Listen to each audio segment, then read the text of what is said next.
কি করছো তরমুজগুলোকে? তরমুজের এটা হচ্ছে রস হবে, রস। তুমি পারো করতে? আমি সব কিছু রান্না করবো। করবো তরমুজের বীজগুলোকে সরাবো যতটা পসিবল হবে। এবার এর মধ্যে হালকা করে একটুখানি আইস দেবো, দিয়ে এটা লেবু জুস, ম্যাঙ্গো জুস সব কিছু আইস দিয়ে দিলাম তরমুজটাকে একটু সুস্বাদু করার জন্য। একটা মানেটা লাড্ডু কি? দিয়ে দিলাম।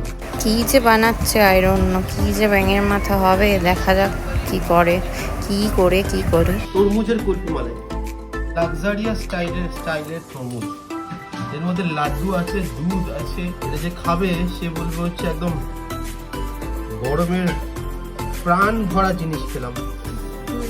এরপরে আমরা কাছে গ্লাসে ঢালবো আমাদের স্পেশাল আইটেম, যেমন লাগে দেখুন। আসাম,